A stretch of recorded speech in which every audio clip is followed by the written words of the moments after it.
You know, the first part of anything that is created starts with our dreaming, our power of our imagination. And the question I have for you is, does it seem like you dream less now than you did as a child? Most of us probably say yes. As a kid, we imagined all kinds of things and dreamt, and yet in adults, we become responsible and have all these responsibilities. I know as a child, I just wanted to be an adult. Now I'm an adult and I just want to be a child, right? So, but, our dreams can die down. But has anyone experienced an infusion of dreams and hopefulness and inspiration as of late? Oh, yes. Okay, I thought that was possible. Now, speaking of that, I have an invitation for you. It's called My Election Intention. I want you to write this down. The website you go to is myelectionintention.com. It is 100 days of mindful intention. Tune out the fear and tune in the vision. From today, which is the first day, which I got a call on my phone, a recording, because Michael Beckwith was the first one today. You're going to get a daily voice message, weekly Zoom connections, and building mindful intention for our national election. So for the next 100 days until November 4th, we are cultivating a special mindfulness practice to raise the vibration for the 2024 U.S. presidential election. The airwaves are filled with fear, noise, and anxiety closing in from all sides. And while it is important to be an informed voter, it is also critical to pay attention to the vibration and frequency of our consciousness, knowing that the quality and tenor of our thinking directly impacts the quality of our experience. With that in mind, we intentionally cultivate a high vibration, mindfully grounded in spiritual practice for the next 100 days.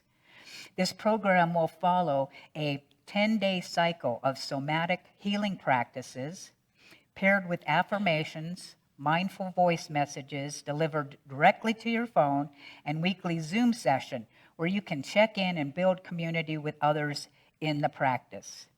The chat sessions are not about political views, but rather reminding us that we are all one and together we are stronger. So you can put in, it's myelectionintention.com, and let's raise more people.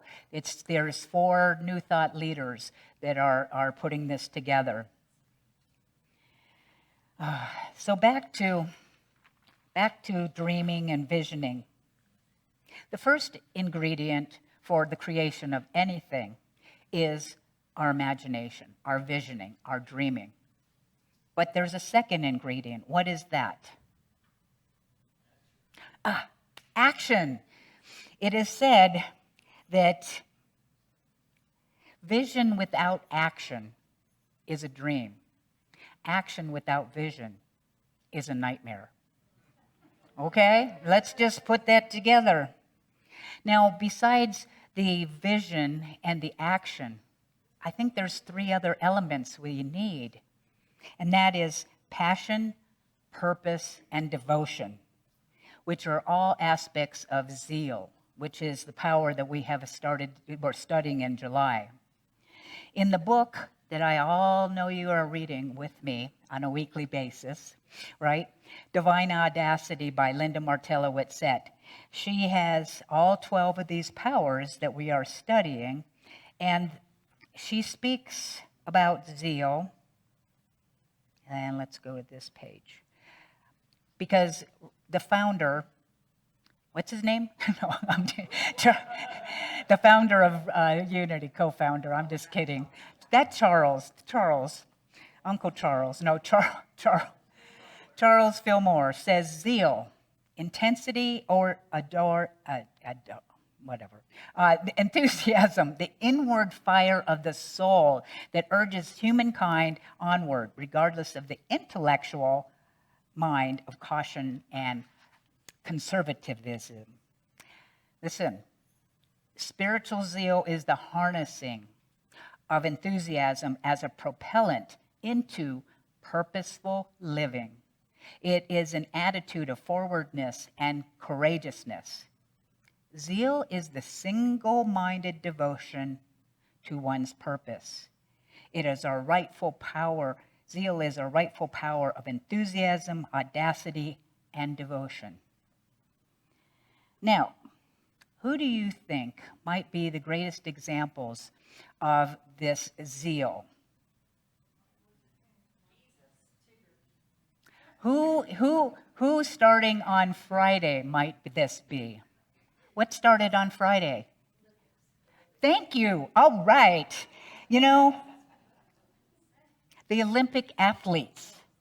How many of you watched the opening service, the ceremony, as they all took boats down the River Zion and pouring rain? And did that rain do anything to their zeal or enthusiasm? Heck no. They were like, I don't care if it's raining, because they have that zeal. And to me, they are all about purpose and devotion and single-mindedness. If their single-minded devotion isn't the greatest example of zeal that I'm talking about, I know not what is. However, I do want to bring somebody else to mind. Her name is Celine Dion. Okay, how many of you have ever seen I Am Celine Dion, the documentary? Celine Dion in 2022 was diagnosed with stiff person syndrome, where her body, her torso becomes rigid, and she can have these very muscle spasms. And in that documentary, I Am Celine Dion, she talks about her journey. Very authentic, very real. And at the end, she says, I will sing again someday. I was like, oh my God. And there she was. She manifested this devotion, the work she had to put in to be up there. It was a very emotional moment. I'm getting the God bumps, just wow. I'm blown away by Celine Dion's dedication. She is that single-minded devotion. I am doing this, come hell or high water. And she did it. And I'm so proud of her and so inspired by her. So devotion. Devotion, I want to come back to, is, because it's the third component in the book on these 12 powers. Zeal is about enthusiasm, audacity, which we studied these last 2 weeks. But the third one is devotion. Devotion, she says, is our capacity for wholehearted, single-minded attention. Yeah, that's Celine. That's the athletes. It is our power of intensity, the fire in the belly. As an aspect of zeal, devotion fills the law of mind, which is where thought goes, energy flows. The flow of energy responding to devoted attention is not random. It is precise, reproducing the original thought. Devotion is also this is important, is also present-minded engagement. Zeal is wasted when directed towards an arrival point in the future, because zeal can only be experienced in the present moment. Enthusiasm, audacity, and devotion press toward the future, but it is necessary to live in the present in order to get to the future. Appreciation of the moment's possibility grounds us in zeal. We can appreciate our future potential while living consciously in the now. That speaks a lot to me. It's like being zeal now. You might have a goal. However, are you living in the moment? So I shared this quote, you've heard it said, that I fairly sizzle with zeal and enthusiasm. and spring forth with a mighty faith to do what is mine to do. Who's the author of that? You got it. We said that. And how old was Charles when he said this? 94, and he's still sizzling with the zeal. He wasn't fizzling, he was sizzling. Now, Charles was a human. He had challenges just like us. But what was it that kept him sizzling with that zeal and enthusiasm? Well, what he did with that sizzling zeal and enthusiasm, he did what? In the next phrase, he sprang forth. He sprang. He must have had Tigger springs. he sprang forth with what? With a mighty faith. He sprang forth with a mighty faith. A mighty faith for what? To do what was his to do. He sprang forth with a mighty faith that what did I say? That for what he was here to do, what his to do. So it was that knowing what his purpose was. He had something to do, and that was the key to having his enthusiasm and zeal, because he knew he had something that was his to do. Now my question is, what is yours to do? What is your purpose? Do you know what your purpose is? Every one of us has a purpose in life, and Deepak Chopra in the 7 Spiritual Laws of Success has the 7th law, which is the law of Dharma, or purpose in life. And Deepak says that we are spiritual beings who have taken physical form to fulfill a purpose. Everyone has a purpose, a unique gift or special talent to give others. And for each unique talent, there are also unique needs that no one else can fill. Every one of us has a purpose and is important. When we blend our talent with service, we experience the ecstasy and exhalation of our spirit. 3 components to this law of Dharma. First one is that we are here to discover our true self, or divinity in disguise. I like that. Your divinity in disguise. Second one says that we all have this unique talent, and our talent is so unique that no one else expresses it as in the same way that you do. And we often lose track of time when we're in that space. Third one is that we're here to serve other fellow human beings with our talent. And we can ask, how can I serve today?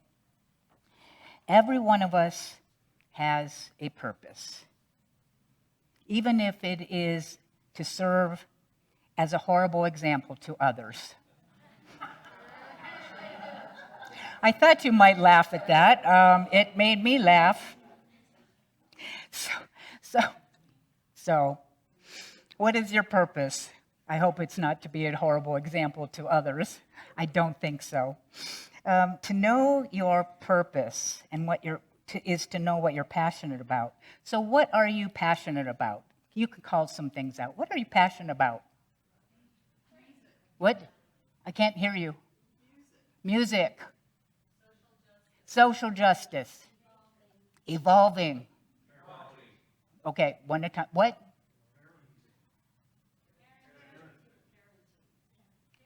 Parenting, sorry. In the back row, it's harder. It gets lost in the... What was over here? Art. What's that? Spiritual peace and world peace. Being in the love. Okay, there's a lot of passion in this room. I thought there would be. And so what are you devoted to? And devoted means that single-minded attention. What are you, because that's more of general, what your passion is, but do you have someone or something you're devoted to? What might that look like for you? What are you devoted to? The truth. Prayer and meditation. Service. Say again? Touching lives. Somebody over here said something. What are you? Being in the present. Thank you, Christine. praying with others. Well, I'm impressed because I was going to ask the question, are any of you devoted to your spiritual practice? And I look at you and go, yes, good answers. I love your answers because I think being devoted to our spiritual nature is very important. And there's 3 parts that I want to share with you. The first one is knowing who you are. You are the divinity in disguise.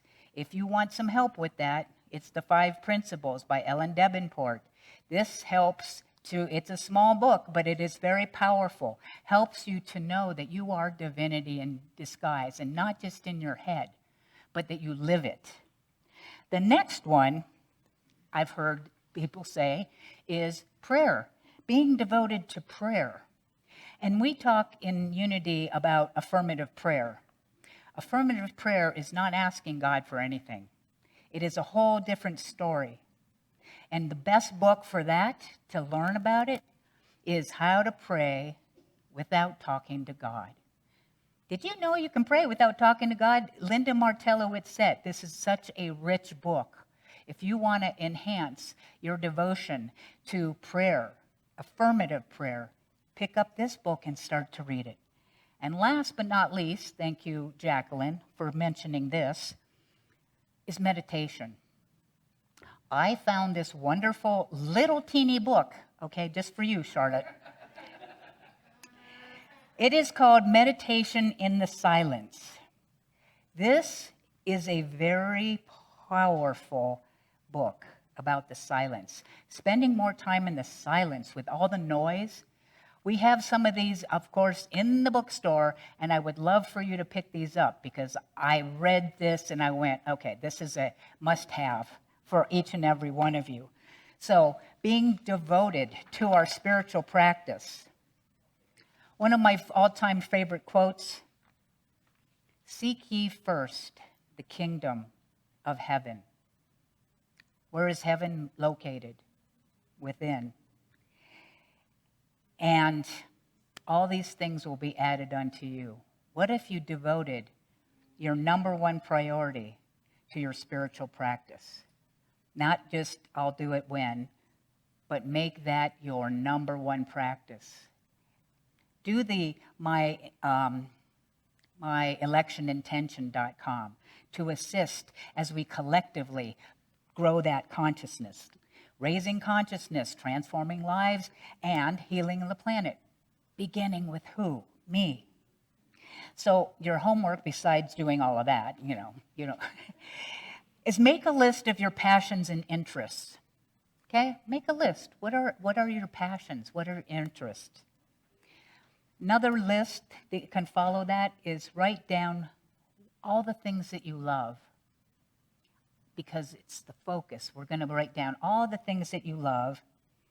And then, last but not least, what brings you the most joy? Because joy is actually your inner guide. It is the inner guide, not your head. So what brings you joy? You have these 3 lists. Then you take a moment, you set that down, and you go within, and you connect to your God self, to spirit. And you ask the question, what is the one thing?